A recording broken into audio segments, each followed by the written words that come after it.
What's up, guys? I am Tyler Hosley, and throat tattoos kind of hurt just a little bit. No, they hurt a lot. It hurt a lot. I'm still shocked you didn't get like a big spready, bald eagle spread winged on your throat. I mean, that's the only acceptable throat tattoo, T. I'm just telling you. I got an eagle, but it's just not spread. But I do have It an needs eagle. to be spread. I know, but it needs to be Yes. spread. You half-assed it. Yeah, it's true. It's either that or like Sasha Grey gaping. But Ooh, that's just hot though. Then I look at my neck and just masturbate furiously. I will bet you money that was his original design, and the artist was like, no. I'm Kevin Matthews, Scottish film fan living in England, and I can tell you that throat tattoos hurt even more when Tyler is your tattooist and he insists on tattooing you from the inside, but the ink comes from his penis. Hi, Craig. Film enjoyer living in England, and thanks to me getting over my FOMO in regards to new Vinegar Syndrome releases, because I used to just buy everything, just blanket every month, buy everything. But I've calmed down to save myself some money, and today it felt really good because I did not spend £30 on a 4K Blu-ray of The Mangler, and I just would have been full of regrets if I owned a 30 quid 4K of The Mangler. Ugh. That's a wise decision, Craig. Yeah. But Dave probably owns it now, don't you, Dave? Yeah, I was about to say, I'm Dave Gray, and this week I bought a 4K of The Mangler. So, and this is Raiders of the Podcast. Woo! That was not a wise decision, Dave. I have the subscription, and I get such a good discount. I didn't pay nearly as much as Craig would have. The Mangler is so bad. Oh my god, I hate that. It costs me $15. Shut it! It's totally not too worth bad. that. Now the Mangler 2, I would be down for. All right, what was I saying? What was I saying? This week. This week, I watched only 2 extra ones. I saw Lee Cronin's The Mummy, which, I like mummy movies, and I didn't hate Lee Cronin's The Mummy like a lot of people did. Like a lot of people got really butthurt and angry about it. And how dare they? And the thing is, it's too long. It is way, way too long. But the fact that he pulled a 133-minute movie out of like a $20 million budget is pretty impressive. The gore effects are good. The screenplay is terrible. It's way too long. You can cut like an hour 10 out of this and it would not change anything.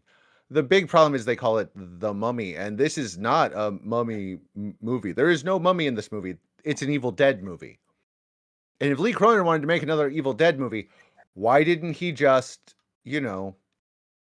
go, hey, Sam, I'd like to make another Evil Dead movie?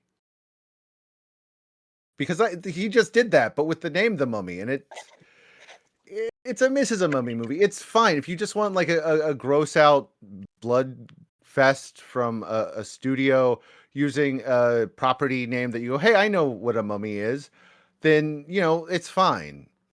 Again, Lee Cronin doesn't know what a mummy is, but it's, I've seen much worse. I've seen much worse this year. I've seen much worse this week. Because I also watched Project Hail Mary, and I know a lot of folks are like, oh, I love Project Hail Mary. No, fuck you. I hate fucking Project Hail Mary. What a bunch of boring bullshit. First off, okay, Gus can be fine in certain roles, and the robot, it's cute, but I hated them together. They're not people. They don't have report actions. All they're doing is spewing the same jokes you've already seen 1,000 fucking times. Every moment is so heavily telegraphed and overdone. Like, this shit wasn't fresh when Christ the cowboy fighting a fucking T-Rex before, the meteorite took out all the dinosaurs and biblical people. All right? It's that old and rusty and kind of dull. It's emotionally manipulative. It doesn't earn anything. It doesn't land in any way. The science is absolutely atrocious. Like, this is insultingly dumb on a level I would call Interstellar, which it's just crap. And I get it. If you like it, that's fine. I'm not saying you can't like it. Folks get really angry when I hate a movie that people like. But it doesn't work for me. I want my sci-fi to challenge things. I want it to challenge my views. I want it to challenge how I see things. I want to be treated like an intelligent human being that feels emotions, not somebody that they think has never watched anything deeper than a Marvel sequel. And it's lazy, it's dull. I hated the book, so I was not surprised I hated the movie, but folks loved it so much. I will say, like, the robot was cool looking. The puppet is awesome. It's a shame that they drowned it under so much CG. But it fails for me. Again, if it works for you, I'm glad you enjoyed it. I am. I'm glad that a sci-fi movie made a shit ton of money. I just want a bit more out of my genre films. It's a me thing. And that was it. Besides, I just watched I watched some animes with my niece. We're really getting to that gals can't be kind to otaku. That's some prime shit. I went to the cinema, rare cinema trip for Curry Barker's 2026 horror film Obsession. That was excellent. I've been really looking forward to this since even before the first teaser. I read some early reviews, and I've just been pumped for this. And yeah, it was just as good as I wanted it to be. Both leads absolutely fucking crush it, but especially Indy Navarrete. I'm going to go with that, Indy Navarrete. She is superb. It's got great visual style, really effective framing. Got a little bit of John Carpenter in the framing, and a larger bit of Ari Aster in the framing. It is very Ari Aster core in places. It's very funny. Lots of sicko humour, which is, just one of my favourite types of humour, and it's used really well in like the build and release of tension throughout. There's a lot of just horrible tension building up, and it's either released by something horrible happening or something funny happening, and Curry Barker's got good control of that. It's impressive. It's also incredibly fucking dark, like much darker than anything the synopsis or marketing has suggested. It's not exactly what you think it's going to be. It's slightly different and a lot worse. Yeah, I really liked it. It's just a perfectly simple premise that allows Barker to spread out into topics like coercive control, codependency, consent, and possibly some themes that don't begin with a C. But it's a really interesting, really well made, just a great fucking movie. I love that one. And we've all seen it, apart from maybe Dave hasn't got to it yet. I haven't gotten a chance to yet, but yeah, everybody else saw it, and they've all mocked me for not getting out to see it yet. Yes. But yeah, that was a banger. It just so it's so funny, but I wouldn't want to keep telling people how funny it is and have them go into it not expecting something horrifically dark, because it is that too. And it makes me more excited for Carrie Barker's Texas Chainsaw Massacre, because funny and dark is what Texas Chainsaw Massacre should be. Then I watched two very different portraits of Hollywood legends. First, I watched the 1971 documentary The American Dreamer, which follows Dennis Hopper in the wake of Easy Rider's success and in post-production on his follow-up, The Last Movie, which I believe bombed horrifically. Yeah, that was interesting. Probably not for the reasons the filmmakers or Hopper might have intended. I don't know about you guys. If you've ever had an 80-minute conversation with someone who is dangerously high while you're stone cold sober, that's what this is.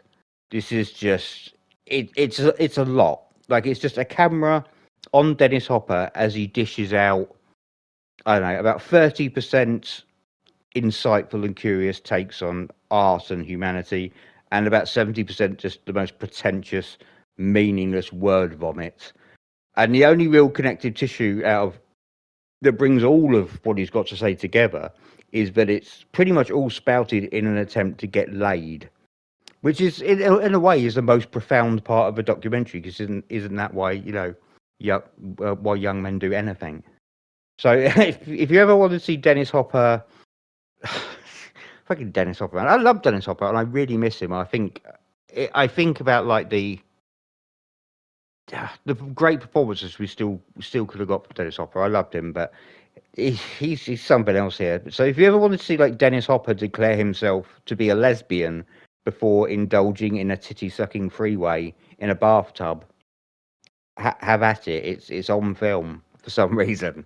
I mean, So on my list of things to do before I die, that was not on it, but now maybe. I mean, it's an option now. Who knows? he's ridiculously horny in this film. He's just it's everything comes back to him just wanting to suck on some tits, which he does. It's yeah, it's something. And then I watched the Netflix documentary about Martin Short, Marty Life is Short, and that was wonderful. That was absolutely wonderful because I've always loved Martin Short as a performer, but like my admiration for him, it went up like several levels watching this. I feel like I understand him better. Like I understand where something as deranged as Clifford comes from, because you get people in the arts say never be afraid to fail, but I feel like very few people actually live that way like Martin Short does. Like he says he said he's 80% of his career has been failure, and he considers it to have worked out pretty well. And he just seems to be like someone who has performed his whole career without a safety net, and it's admirable. I really admired him. And the doc is kind of rough going at points because Short has been hit by tragedy like a few times, and like twice more since this documentary wrapped. He really has. He's been through it, but he's so philosophical and optimistic about it all, and he comes off as a pretty remarkable guy, which is it can be attested to. You see there's all this home video throughout, and when you see like the home video of the gatherings at his lake house or his annual Christmas party, you can see like everyone he's ever worked with at these parties, everyone who's ever had a tiny role besides him is there, because it seems like everyone he's ever worked with has become a lifelong friend, except for Chevy Chase. And what more of a how much more could you recommend someone who is beloved by everyone except for Chevy Chase? So yes, Martin Short is a beacon of joy as far as I'm concerned, and the documentary it just reflects that pretty perfectly. And I don't know, I'd recommend it to most people. Just there's some illness stuff with Short's wife passing away, so if you want to avoid that sort of thing, avoid it. But it's very life affirming, and Martin Short is very just delightful company for an hour and 40 minutes. One more. I watched Neve Campbell beat a suspiciously horse-shaped puddle in Scream 7. I didn't like it all that much, but I also didn't hate it as much as a lot of people seem to. To me, it's just another below-average post-Craven Scream film. It's amazing how much I think we undervalued Wes Craven, because no one else seems to be able to have a seems to have a handle on this franchise. They just can't do it. So it's lackluster set pieces, which is where Craven always excelled. New cast members trying way too hard, like the core two who were part of the core four before. They are trying way too fucking hard and are irritating beyond words. Like the performances and the writing for those characters, awful. The old cast members are barely trying at all. Every time you see Courtney Cox, it's like she just got out of bed. Like she cannot be asked. Neither can Neve Campbell. There's an awful score, indescribably poor sound mixing, wildly on the nose, almost like psychotically bitter meta horseshit from Williamson, who's just so annoyed about the previous two entries that he fills the fucking screenplay with his complaints. It's embarrassing. And just nonsense villain reveals, just the worst villain reveals of the whole franchise. Just it's all the stuff that has basically kept Wes Craven's coffin continuously spinning since 2022. But I probably enjoyed this one more than I did the previous two. and that is purely for the kills, which are tremendously mean-spirited, like really fucking nasty stuff. The highlights were the beer tap kill and the complete annihilation of the last Ghostface. And the last Ghostface, the performer, she was, damn it. The performer who played the last Ghostface was like the second of like two highlights in this film. It was all about the gore, and it was all about that last Ghostface performance. It was really good. They gave good crazy. It is not good. Like, no one in front of or behind the camera had any interest in being there. But I don't know. If it's free, like if it's on Netflix or something, why not? I suppose you might as well just give it a go, just for the nasty deaths and one solid performance. But yeah, I'd much rather that at this point they just pass the torch on to Wes Anderson, and he can make like a stop motion screen film that will destroy Tyler. That's the next move, I think. But Jesus Christ. we ain't gonna be that lucky. Has everyone seen Scream 7? Scream I have. 7? Yeah. Yeah. Wasn't very good, was it? But those No. kills were pretty fantastic. They were I was the pretty only one that fantastic. liked it down here, so Were I most of thought them off? that was fine. For some reason, I remember most of them being off screen, and then all I remember is the kills were mostly off screen. They wasted Lillard, and maybe the only person that didn't hurt me physically was McKenna Grace, who was on screen for a whole 4 seconds. I liked I cannot remember her name, but she's from the film franchise. I also can't remember the name of another actress. I cannot remember the name of. God damn it! Pitch Perfect. There's an actress in Pitch Oh, Perfect. yeah, Anna Camp. She's usually okay. I enjoyed her, but yeah, overall, not good, not good. But I'll probably end up watching Scream 8, so it's my fault that this keeps happening. Really. Well, just bootleg it. That's what I do. Oh yeah, that's absolutely what I did here as well. Paramount's not ever getting a dime of my money while they're, owned by the Ellisons. Yes, I accessed mine via means as well. Mysterious means. Well, in between making time to sneak off and guest on another podcast, yes, I did it. I did it, you fools. I did it again. I went and watched Skip Plus again to discuss Obsession, and just generally mocked Dave for being the only one of us who hasn't seen it yet. So that will be dropping in your ears at some point soon. Yeah, I'm sure you and Jose yucked it up. I mean, you can already imagine how many people Jose would have happily had as a husband from the main cast. It's not a big main cast, and Jose still planned multiple weddings.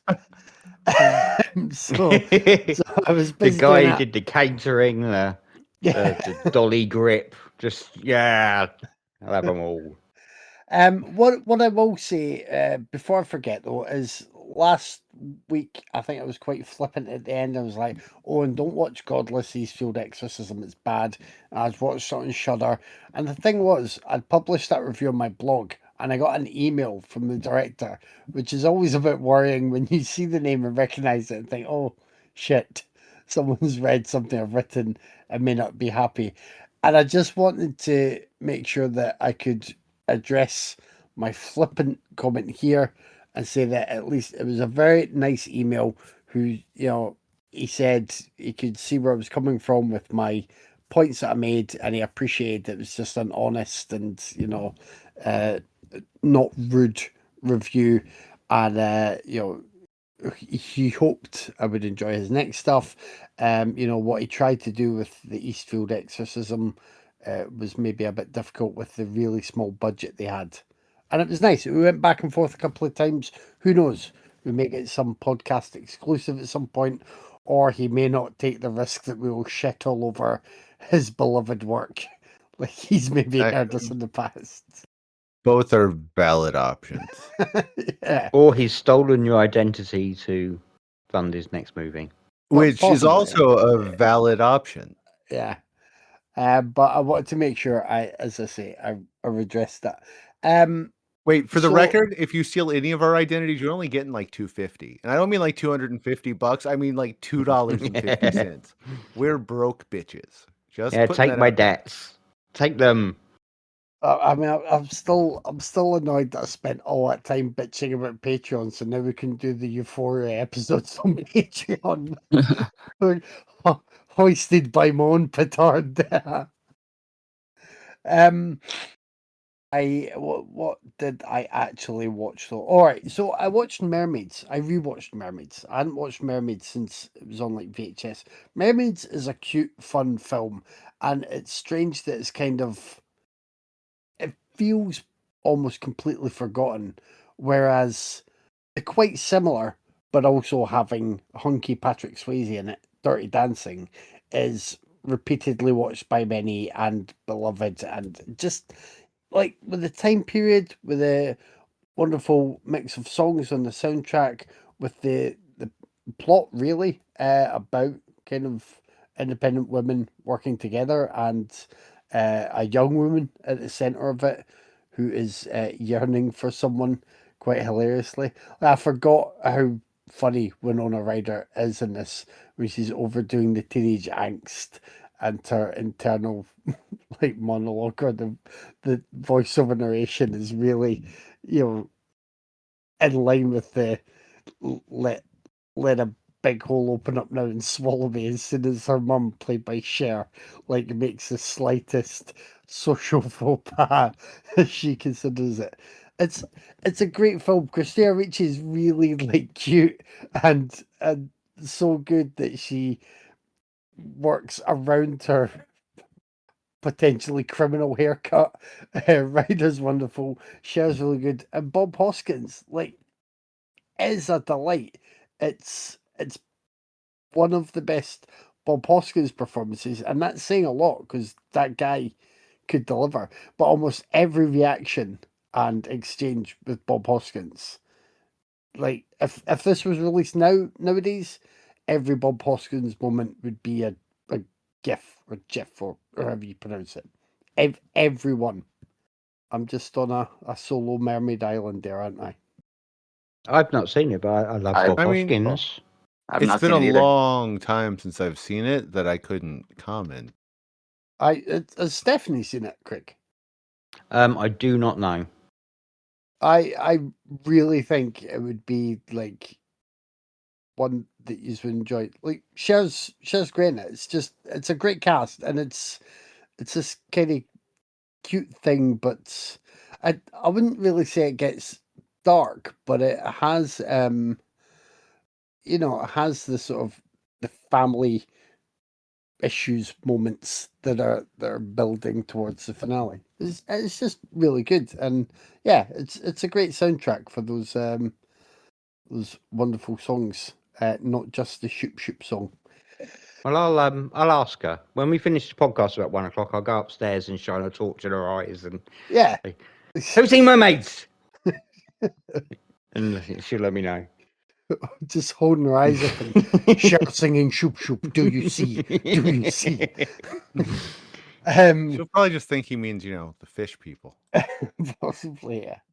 On a completely different note, there's occasions lately, once a month or once a week, where I watch a film. I'm like, who will like this, apart from maybe Tyler. And last week that film was World Breaker, and I hope even Tyler dislikes it or hasn't seen it yet. Please, Tyler. That is the Brad Anderson Mila Jovovich movie, right? Right, I'm worried that you know that about it already. So yes. I have not seen it yet, but I have it waiting to watch. But yes, I have not seen it yet. Please tell me. Brad you didn't Anderson buy it. made Session 9, didn't he?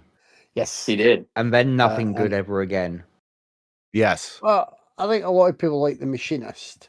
Yeah, I- Machinist. Oh, Machinist is great. okay. I'll give him the Machinist but as well. but you're definitely on the right track. World Breaker is terrible, like absolutely awful. And the main premise is there's kind of cracks in the world where these invading beasties come out, but they can. I think it's biting or scratching can generally turn men. so they need women to fight against them because women are more likely to be resistant to this. So that's the main idea. And you've got Mila Jovovich in the cast. You also have Luke Evans. I think the young lead is Billy Boulet, I think her name is. Anyway, you spend most of the time with the young lead, and I'll warn you now, Tyler. Like they obviously had Mila Jovovich for like a day. It's one of Mhm. those films, Yeah. so she's done a couple of bits. Like I thought, I saw the poster art, which looked a bit cheesy. I kind of got an idea of the premise. I didn't, maybe not as detailed as I just went, but just I was like, oh, soldiers invading beasties. Mila Jovovich is in it. It'll be actiony sci-fi. So I was like, okay, I can go with that. It was like really dull. Didn't do any convincing world building. Probably just didn't seem to have the budget for it, nor the creativity to expand the idea in a decent and interesting way. Like really, really bad. So good luck with your viewing of it, but I don't even think it was enough for you there. So no. We watched Settle Down for a Netflix watch of Remarkably Bright Creatures, which has Sally Field, Lewis Pullman, um, the guy that Craig likes that isn't Brendan Gleeson, Cole Meany, Ah, and an octopus. Cole Meany is a goddamn treasure. Yeah, I'm not disagreeing. I always forget his name, and then it suddenly came to me. he just isn't Brendan Gleeson. He just that's the only thing wrong with I him. just but I know the name is somewhere sort of in that area if I'm reaching for it in my mind.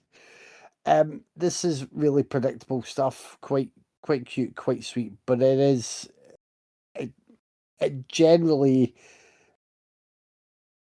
is from the point of view of an octopus that does the kind of voiceover, voiced by Alfred Molina. I mean, not everything's from the point of view of the octopus, but the octopus is narrating and then That's quite trying to cheeky make going things with Alfred happen. Molina. Yeah. You know what? I never even twigged on that until just now, because I spent the movie thinking I know that voice, and I had one or two guesses, and I was like, oh, it's Alfred Molina, and I was right. Anyway, it's cute, it's predictable, it's absolutely fine. I watched two more Frederick Wiseman documentaries, which were at Berkeley and in Jackson Heights.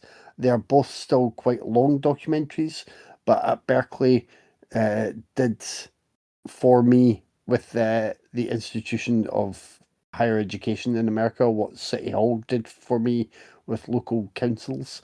It's kind of it it doesn't just show you all the positives, but it gives you quite a nice, well-rounded picture and feels optimistic about what people are trying to do and what their intentions are.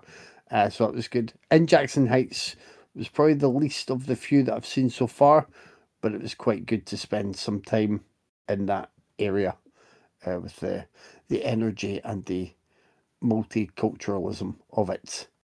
And last and kind of least, I think when we discussed and reviewed The People's Joker, I think we were, or I was maybe saying that when it comes to people being able to direct movies, whether it's female directors or minority directors or people from the LGBTQ plus community, particularly trans directors, as we're discussing The People's Joker, real equality kind of means that there should be a playing field one day where people can make bad films, because everyone should have a chance to make bad films and then make other films, and etc etc. T Blockers is a bad film, and I haven't really seen a good film from director Alice Mayo Mackay or Alice Mayo Mackey. So I believe she's a trans director, and all of her films have, been thematically linked. I think the one I liked the most was Carnage for Christmas, and that wasn't great. She made Sovam when she was like 16, and I saw that as pretty sure that was a festival viewing. Maybe it's part of the Soho thing. Maybe if Dave saw it as well, that would Yeah, just Sovam was part yeah. of Soho. I And think they did another one of hers. Was it Bad Girl Boogie like a year or two later? oh, I don't know. I didn't see that one. I haven't seen every Soho festival. Just the timing for the weekends usually. But Sovam, when I saw Sovam, I wasn't really won over by it, and everyone was like, "Oh, the director made this when she was 16." I'm like, it shows. It shows that they were 16 and that they had no money, but also they don't really have the eye to kind of cover up the shortcomings, and they don't have, for me, they don't really have the wit or intelligence to make the most of some of their ideas. So on the one hand, I appreciate that they are allowing for certain representation in the films, because there's usually, at least one or two trans characters in there. But they're not good with this was from 2023. I don't really see any great development in their filmmaking skills or what they have. They seem to keep getting opportunities to make films, whether that's because they keep the budgets low enough, or they're crowdfunding, or they've had, you know, pleasingly unexpected support from platforms that have then taken the films on. I know they had a deal with Shudder once Sovam got out there. I don't know. Did you like Bad Girl Boogie, Dave? I liked it better than Sovam. I haven't Okay. seen their newest one yet. It's Yeah. also done really cheap, but it had like a nice. Tyler would probably enjoy it. It has a bit of a giallo, neon drenched aesthetic that I think he'd enjoy. I mean, I'm always, willing to keep giving him a chance and see like what gets done.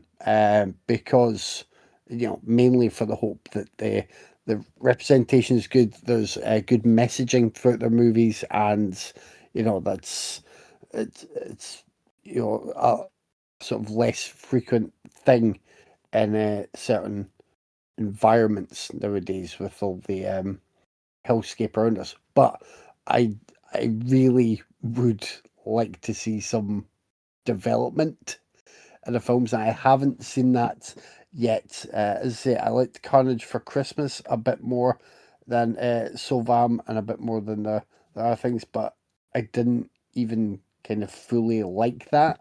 It was just better than their other stuff. So I guess I'll keep my fingers crossed and try to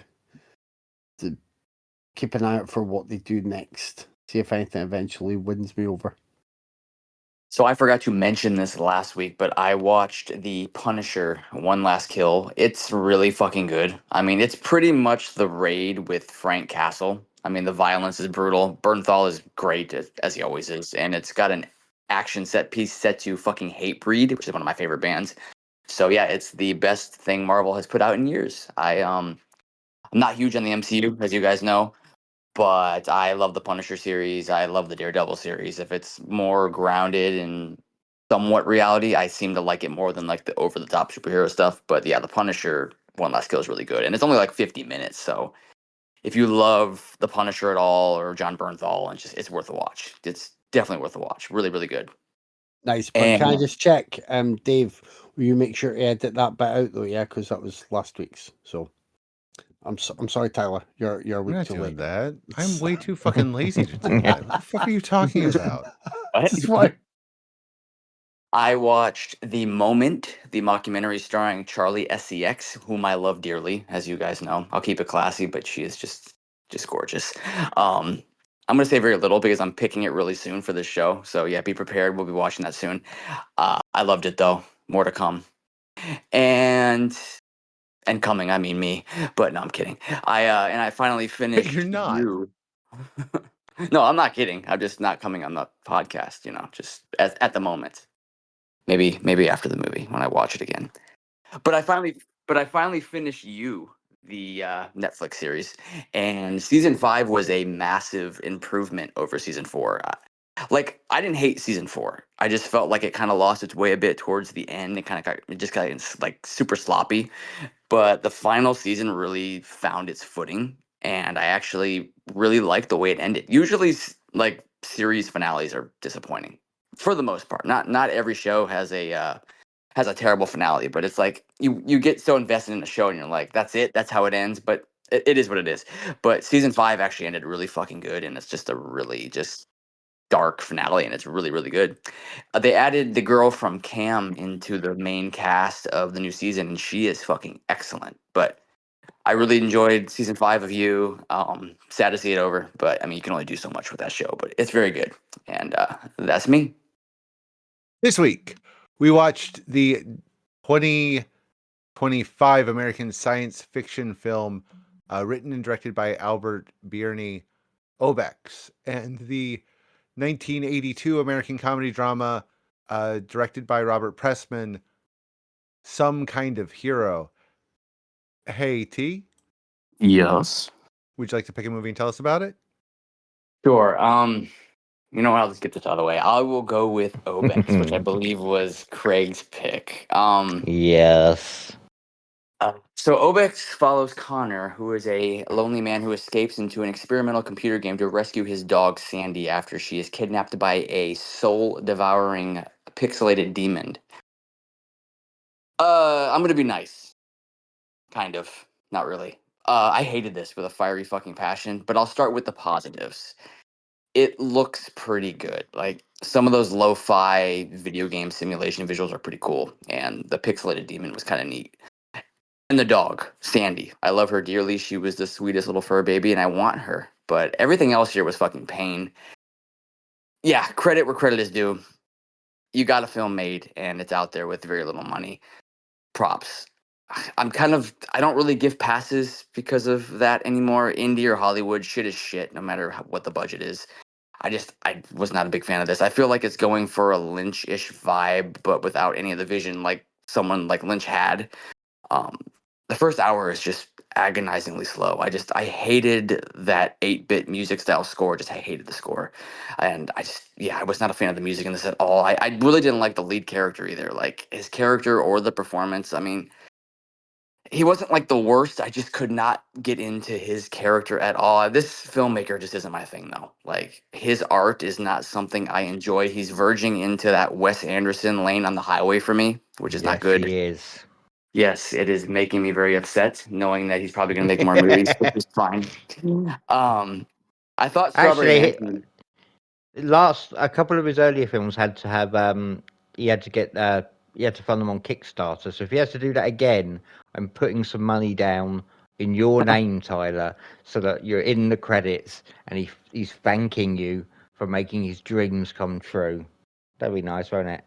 Oh, sure. I'll just accept it. But yes, he is like slowly just merging into that fucking Wes Anderson lane on the highway, like I said. But hey, if you like that aesthetic, I'm not gonna like fault you for it. It's just not for me because I thought Strawberry Mansion was atrocious, and this was about on par with that one, maybe even a little worse. I'm not entirely sure yet.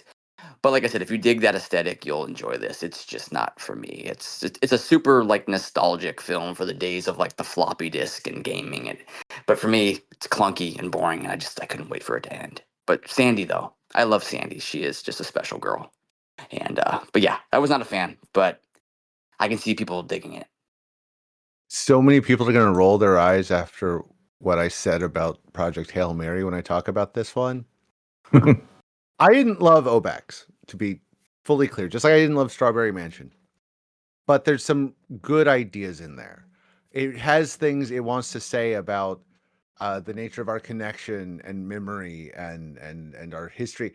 it has a lot of stuff going on that I appreciate, even if it doesn't fully, and it doesn't fully stick the landing. But it does well use the analog production stuff it used. Like it shot on old cameras. I think they edited it on, old machines. There's a lot of nice old throwbacks to computer stuff. I really enjoyed it. I liked Birney as the lead, writer, director, and star. Callie Hernandez is fine in her little bits. Frank Mosley kind of suffers the most with that thing on his head as Victor, because he's really hard to understand at points, but it's going to happen. The cinematography is good. The old references are a lot of fun. I love his setup, man. If I could stack 3 tube TVs on top of each other in the middle of my front room and surround them by VHS, I probably would, and never leave the house with my dog. Actually, I might be a little bit too much like this guy. I might have to look at my my life a bit deeper now. Anyway, I think it's a nice riff on digital world stuff. I think when it works, it really works. I do agree the soundtrack is a little very grating at parts. But overall, I enjoyed it. Did I love it? No. Is it worth 90 minutes of your time? Fuck yes, it is. But as I've said a bunch, I am a big sucker for the hey gang, let's go put on a movie aesthetic and vibe. And this has it in spades. It's mostly a man and his dog. And then it's a man with another guy walking around talking. Give me more. I enjoyed the crap out of it. It's a scrappy little production that did some interesting things and kept me engaged throughout its pretty brief runtime. It's I a mean, bit did I like Dave Strawberry core. Mansions more? Yes, but this is fun. What's up?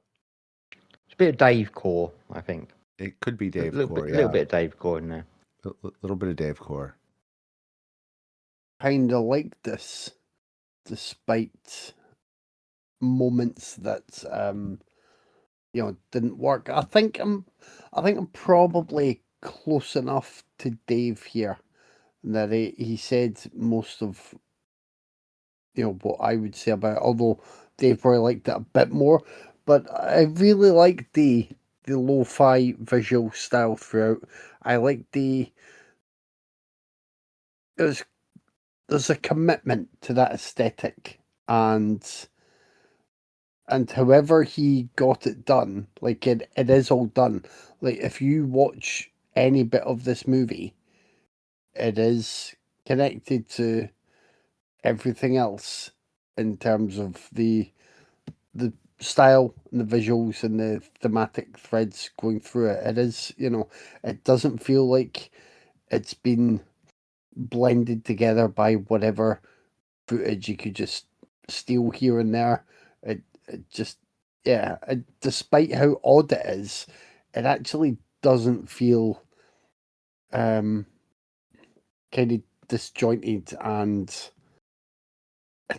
it doesn't really feel as scrappy as it could because of it deliberately aiming for that like old school style. Which I kind of hate myself for phrasing it that way, but I couldn't think of a better way. Sorry. So yeah, I like this. I thought Bernie was, he's decent enough in the lead. He's not great, but it's it's a sensible decision when you're working with this kind of low budget to be the main person. I think the others are better. Callie Hernandez is really good. As Dave said, though, Frank Mosley's stuck with something on his head, which makes his performance a bit difficult. I agree with Tyler, though, and everyone who loves the dog. Yes, that's absolutely the top part of this movie. The dog being the bestest furry friend. I end up liking this more than Strawberry Mansion, maybe because I remember when we discussed Strawberry Mansion, I'd recently read a book, and I forget the name of it now, that had similar ideas, but I thought was much better and much more satisfying. The Strawberry Mansion, because it is such a great premise full of potential, Birney couldn't really match that with the execution of the material and rarely came close. I think with Obex, he does match it, and he provides what it needs, and yeah, I like that. When it started, I was very wary, and there are some scenes that are strangely kind of nightmarish and also quite amusing. The whole thing with the bugs and the cooking of them was really putting me off, but in a way that was fascinating, because I was tempted to message you guys and be like, was this like real archival footage from something? Because it was so well done, and I think it might be. Was that like a real snippet of something? No idea. No, I don't think so. Right. It felt quite worryingly authentic, even though it was about something quite horrible. But it felt there was potential for that to be real. So I enjoyed the fact that I was already questioning kind of what was real and what he'd repurposed for the film. So yeah, overall, I was a fan of this one. Okay. Right. First things first. It might seem like I selected this film purely to punish Tyler for last week for essentially shoving an AIDS-riddled Derek Jarman into the gutter in favour of, no talent Israeli smut maker Amos Kolek. But that's not the case. I had already selected this film. It was just a delicious and deliriously happy accident. It just all worked out. If I look at this as a movie, as opposed to just a glorious act of sadism, I'm a little more torn on it than I hoped I would be. This would make such a fucking wonderful 45 minute short. It would be fucking perfect. Like, I can see it so clearly from having seen both the really wonderful trailer, which is what sold me on it instantly, and the complete feature, because having seen the trailer, like every striking bit of cinematography, every like cool as fuck retro special effects, even every story beat, it's all right there in the trailer. And I get it. I do get how trailers work, but I also tend to assume that if a trailer entices me with cool shit, then there should be more cool shit to come. And said cool shit is a little thin on the ground, and what's there in its place isn't always as engaging as it should have been. Like, the first half does a really great job of setting up the protagonist, his situation, his world, the prison he's made for himself, the cell that only he has the key to, so on and so forth. Like, I definitely feel it could have got down to business like 10, 15 minutes earlier, but it was building towards something, so I didn't mind having to be a little patient. And I really liked the last 15 minutes or so, like from the dad's TV reveal to the credits. That's excellent stuff. I really enjoyed it. Really inventive, really moving, man. It hit me right where it needed to. But in between those two segments, that's where my issues lay. From leaving the house to the castle gate, it's just kind of a dull and uninteresting trudge for a few reasons. Like, one, it is just plain uneventful. There's no denying that. Two, nothing really changes once we leave the house. Like, you expect a different tone to it all, a bit more of a triumphant tone, but you don't get it. The tone stays exactly the same, and the film's pulse never really quickens. Nothing about it feels as triumphant as going on an adventure and doing this brave thing should feel. And three, I don't think Albert Birney is a good enough actor to carry this. I just don't like it. But if there isn't much happening outside of the camera in the world, then there should be something happening inside the character, in his inner world. And Bernie he didn't sell any of that for me. So it's kind of there's about 30 straight minutes of dead film for me in this one, and that almost completely derailed it. Because outside of that, like 30 minutes, there's so much stuff that I like. I love the retro special effects. I loved the 8-bit score. I thought that was wonderful. There are a whole bunch of like beautifully framed shots.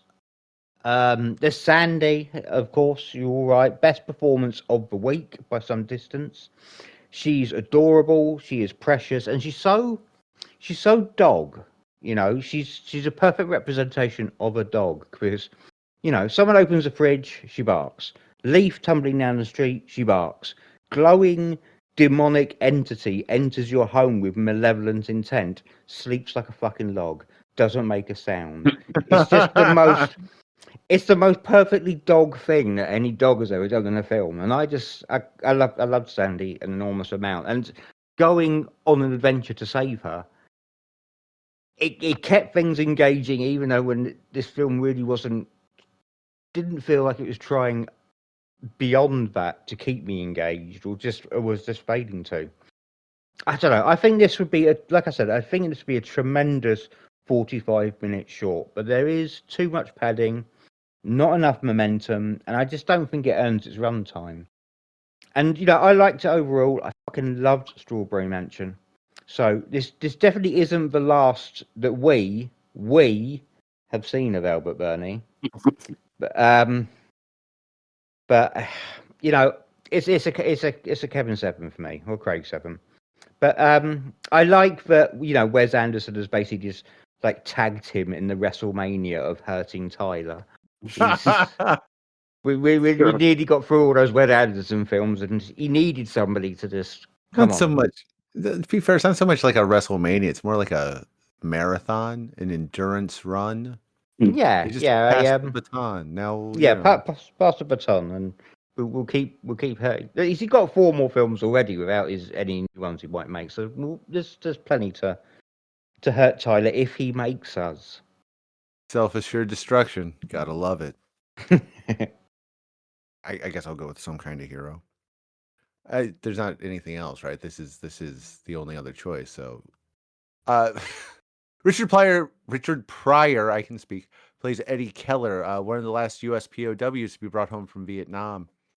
After, I think, 5 years of torture and deprivation, he is released from captivity after being forced to sign a confession admitting to war crimes when his roommate, Vinny, is near death in order for Vinny to get medical attention.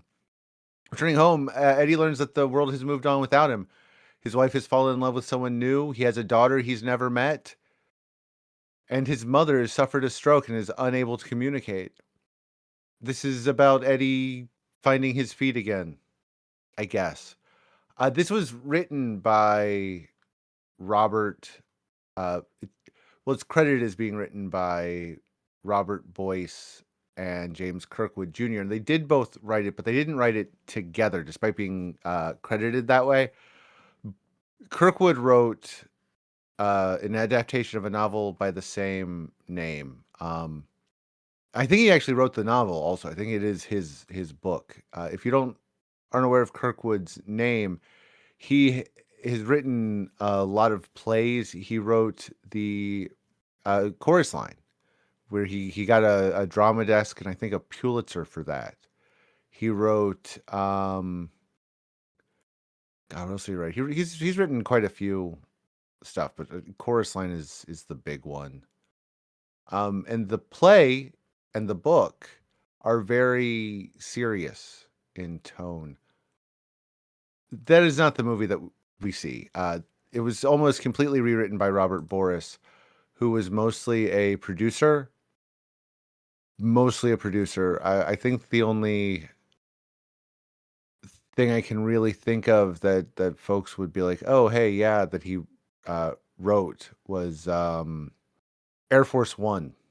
He wrote a draft for Air Force One.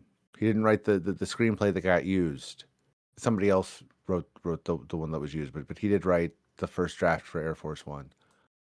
But the problem is his changes, the comedy that he sticks in it doesn't work. It's not funny. It is mostly bad comedy.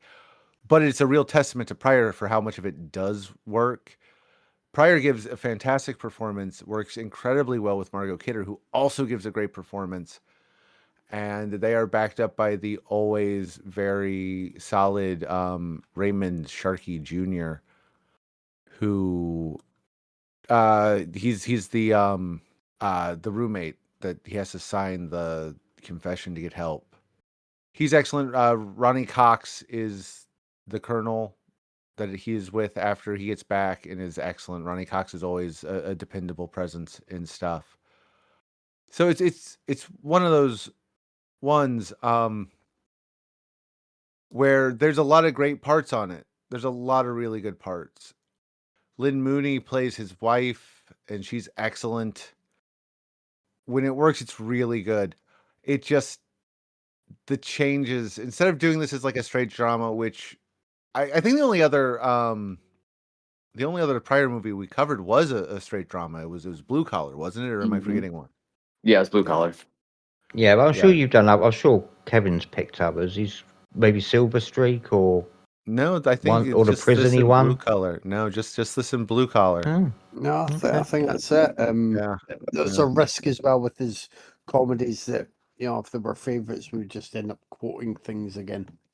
Yeah, that's actually a really good point. Yeah. But like Pryor is excellent, and Pryor does a lot of heavy lifting and really does his best to make it work. But the problem is like it's two separate movies that do not come together. And it really kind of hurts it, especially with how the ending feels rushed and way too Hollywood. And it's a shame. I kind of wish that they'd done it straight as it was supposed to. I think we could have had something really good or dialed back the comedy, because it just kind of undercuts itself. But when they let Pryor go, it's excellent. This is a film that even Pressman did try to make it a bit more dramatic. The studio undercut him a lot. They took away Final Cut. They re-edited it to change the tone, and they cut out an interracial love scene. I can speak, because Hollywood is and always will be racist. But I think it's worth a watch. I didn't love it. I didn't love either movie this week, but they're both good times, worth a checking out.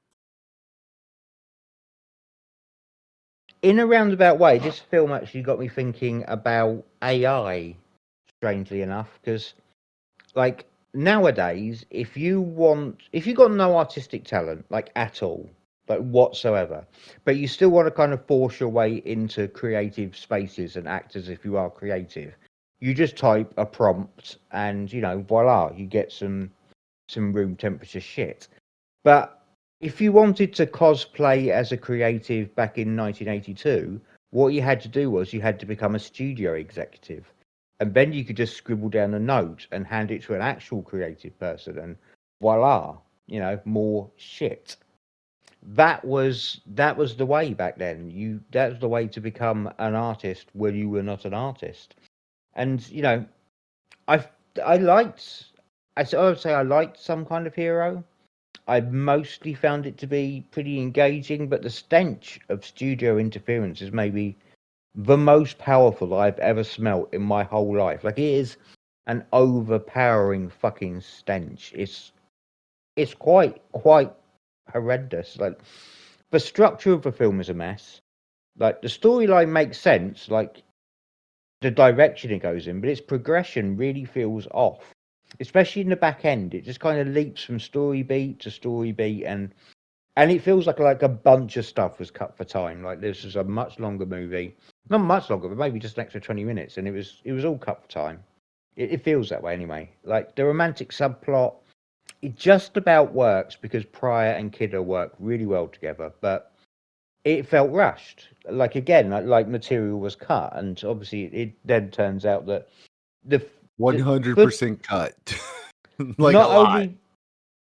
only was the footage excised from this film, footage from this film was destroyed by the studio, looking to like minimize the on-screen interracial romance, which is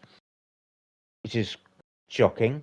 The tone is entirely fucked. Like Pryor clearly wanted to make a drama. This could have been a spiritual relation to Blue Collar, but it just feels like the studio execs were like poking him, just poking him the whole way through, saying, "Go do a funny, do a funny, go on, go do one of your funnies." And his response seems to have been to intentionally bomb those scenes and moments, because pretty much none of the comedy works. And Pryor's mugging, it looks legitimately hostile. He looks pissed off that he's having to do this stuff, like he's having to dance for these studio executives. Like, I mean, there are other issues that feel more like failures on the production's end. Like Pryor's mother is played by an actress 2 years younger than him. I don't know how that happens. That's fucking ridiculous. And the POW And camp. she looks it too. Yes, there's no attempt to hide it. This woman is definitely younger than Richard Pryor. It's very, very silly. And the POW camp was so obviously like not in Asia. Like I half expected the guards to be played by the California Raisins. That's how obviously they were in California. But I still enjoyed it for the most part, because when it's the film it intended to be, it is dramatically engaging. Like Pryor is fucking great. His scenes with Ray Sharkey, Margot Kidder, and Ronnie Cox are really strong. The commentary lands when it's allowed to, and when it's not being undercut by bullshit interference. I just need to move on to Ronnie Cox for a second. I feel that Ronnie Cox, I really enjoy Ronnie Cox, but there's absolutely, surely his entire career began when he got in the wrong audition queue, because he was going to go and start. He was going to be a porno actor, and his name isn't really Ronnie Cox. He just changed his name to Ronnie Cox, went for a porno audition, and just ended up in Deliverance because he went to the wrong room, and that's how his career was born. Surely, because you don't do normal films with your name's Ronnie Cox. You can't. That's my theory. That's my Ronnie Cox theory. So the film's definitely not a failure. Like I think in the end, the studio failed to turn it into the film they wanted it to be. They only really succeeded in kind of blunting this film and what it could have achieved, which is a shame, because there are the bones of a much better film. It's just it just got fucked with too much. It's a solid effort in the face of like incredible fuckery and fuckwittedness, but I still enjoyed it overall. You know, Pryor's too talented and Kidder's too luminous, and it had those dramatic moments that worked. So well done for to them particularly for breathing some life into something that was very nearly suffocated. Yeah, I'm pretty much just in agreement with both you guys. I have seen this before, actually, and I have the same issues with it I did the first time I saw it. This movie is begging to be a serious drama about a Vietnam vet coming home to his life being in fucking shambles, but this script is just so tonally inconsistent that it hurts the film a lot. I mean, it's all over the fucking map with tone here. I mean, Richard Pryor is great in it. I don't have a single issue with his performance. He's really fucking good. I just feel with his casting here, they felt like they needed to add comedy to the mix, and it doesn't work at all with this particular story that they're trying to tell. It does try to hit the emotional beats of these soldiers returning home and the mental stress they went through. The heavy themes are there, and Pryor can do it. Like he's perfectly capable of doing so, but I feel like this script just doesn't allow him to ever go fully dark because he's Richard Pryor, and the studio wants Richard Pryor to be funny, and this shouldn't be funny. The rest of the cast is good. Margot Kidder is actually excellent in this. Really loved her in this. But I don't know. I do think there's a good movie in here somewhere.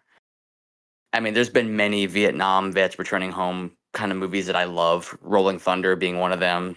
I think First Blood is excellent. That really good fucking show on HBO. They got canceled after one season. Quarry. I don't know if you guys have seen that, but it's really good.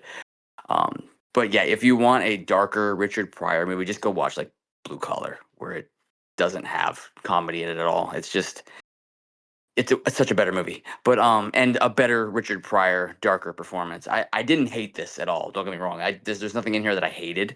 I just wish it was a different movie than what we got. But Pryor is excellent, and it's just the movie lets him down, unfortunately.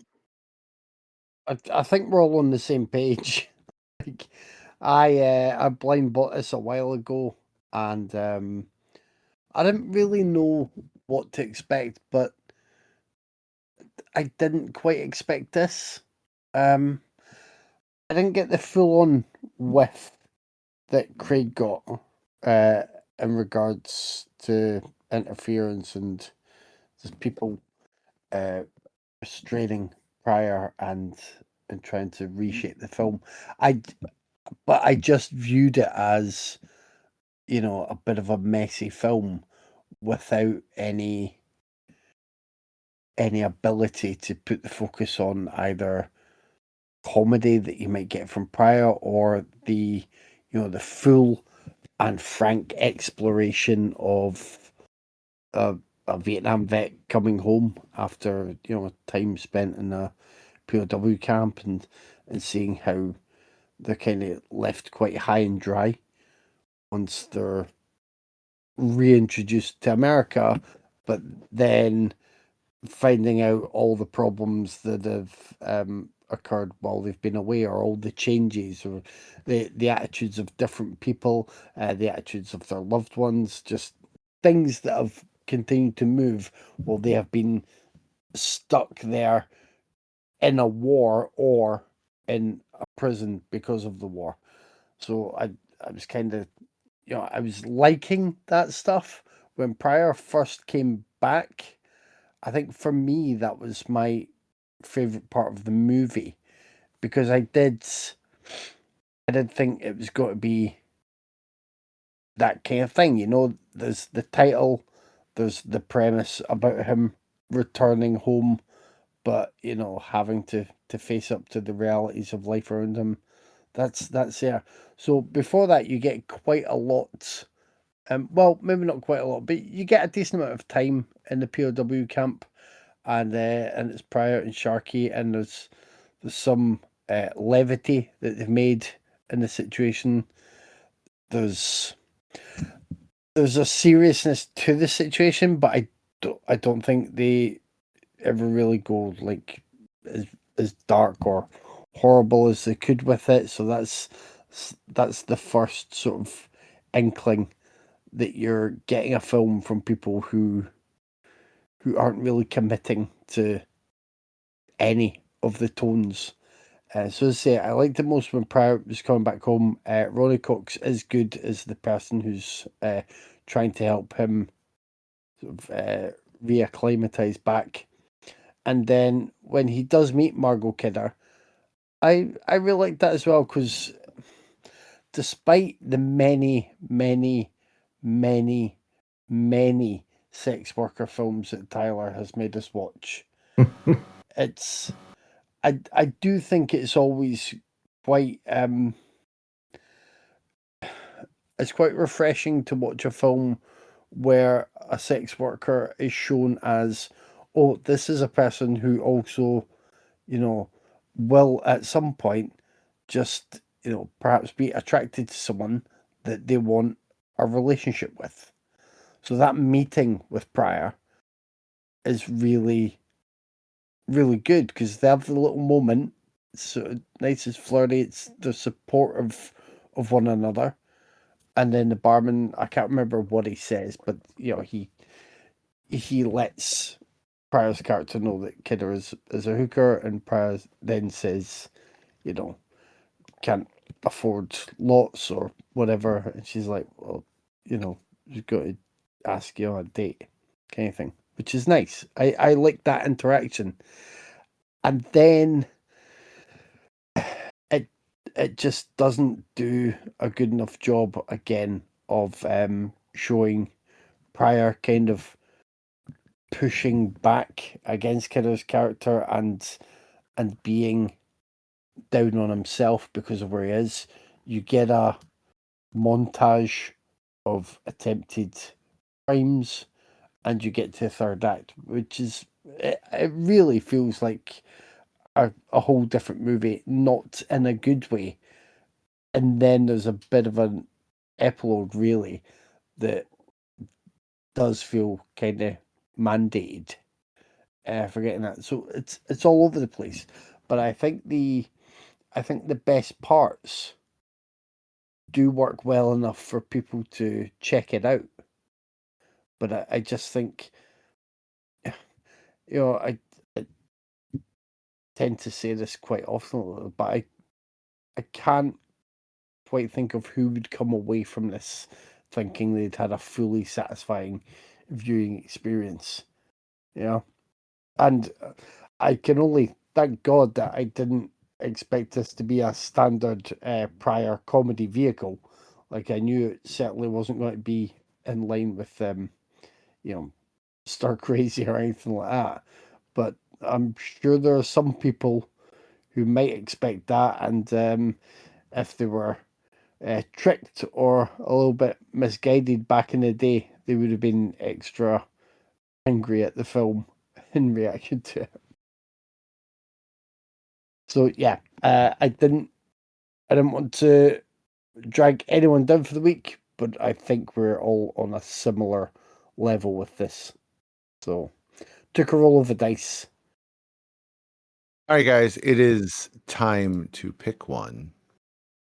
I'm gonna go with Obex, but they were kind of, both films are kind of around about the same in terms of enjoyment. But Obex gets it for Sandy, because she's the best girl, and an independent artist making an imperfect film is better than a studio project where the executives, just shat on their own doorsteps and fucked it up. For me, I'm going to do my bit to make it that 3-1 for Obex result, because despite Craig trying to remind Tyler about the doggy, him pulling his heartstrings, it's not going to happen. But there you go. I'll vote for your film, Craig. oh, thanks, Kev. It's tough because it is razor thin. Sorry, T, I'm not gonna let you combo break quite yet. But yeah, for me it's Obex just because Obex is less racist. I needed a reason. That's my reason. Maybe it's more racist. There's no African Americans in it, but it is just a guy with his dog. So I'm saying less on a studio level. I was just about to say I'm about to hop on my Nazi bike and vote for fucking this movie, but I don't see it as racist. But but no, I even though I love that dog, Sandy, she's just a wonderful gal. The best girl. She's amazing. I heard she doesn't have long to go. I heard. Is she older? Is she an older? If her film wasn't to get the sweep, I have heard that she could pass tonight. Bless. She's really relying on this. She's really relying on this sweep. Now you made it hard. No, I'm a soulless fuck. I'm going with Zero. I had to give it a go. So next week we're going to bring the month to an end by breaking tradition. So something we've actually done before, not often, but we've done it with a couple seasons of a Netflix show, and we did it with a pet judge man that judged over pets. And we did it for a news program. But this time, Anna, friend of the show, will be joining us to discuss a series about a man that will not make any deals with you. He's resigned. He will not be pushed, filed, stamped, indexed, briefed, debriefed, or numbered. His life is his own. We're going to be talking about the 1967 ITC TV landmark series, The Prisoner. I know I've already broken Tyler with this. He's had months and he's still crying every night, and it's beautiful. And in order to prepare for that, T, why don't you give him the business? We're on Instagram, Raiders_of_the_podcast. We're on Facebook, where I sometimes remember to post stuff on Wednesdays. I've been remembering, but sometimes it's Thursday because of Euphoria, and it's just, it pops up sometimes during the week. We have a YouTube channel where you can like, subscribe, and watch Kevin's awesome videos. We have a Discord, we have a Blue Sky, and you can always email us at raidersofthepodcast@gmail.com. Woo. As always, thanks for joining me, guys. Thanks for listening. I'll talk to you next week. Yep, catch you next week, See ya. guys. Yeah, look forward to next week's chat about a TV show. It's always good when Anna's here, though. I mean, Yay. you know.